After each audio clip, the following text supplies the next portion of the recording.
లక్ష్మి శారీస్లో ఇవాళ ఇంకొక కొత్త మోడల్ అనమాట. మంచి కలర్ కాంబినేషన్ ఇది అండ్ స్మూత్ అండ్ అది కాకపోతే డోలా సిల్క్ క్లాత్ మాత్రమే, కానీ డోలా సిల్క్ మాత్రం కాదు, క్లాత్ మాత్రమే అట్లుంది స్మూత్గా. దీని కాస్ట్ వచ్చేసి 700 ఉంది. ఫ్రీ షిప్పింగ్ ఎక్కడికైనా సరే 700 ఇది. ఇంకా అన్ని కలర్స్ వచ్చేసి ఇట్లా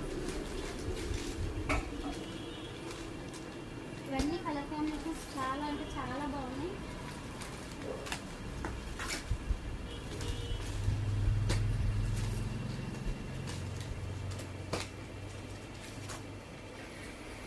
ఇది మాత్రం చాలా హైలైట్ ఉంది కలర్ కాంబినేషన్, ఇది కూడా నచ్చింది నాకు. అన్నీ ఓపెన్ చేయాలంటే భయమే తెలిసింది. ఆరెంజ్కి యాష్ అండ్ బ్లాక్ రెండు కలర్ 3 కలర్స్ అసలు మిక్సింగ్ ఇచ్చింది. ఇది శారీస్ అట్లనే ఉంది, 3 కలర్స్ మిక్సింగ్ ఇచ్చేసింది. డార్క్ లైట్ ఇచ్చేసింది. మొత్తం ఇన్ని పీసెస్ ఉన్నాయి. ఓన్లీ 700. ఫ్రీ షిప్పింగ్ ఎక్కడికైనా. ఓపెన్ చేద్దాం.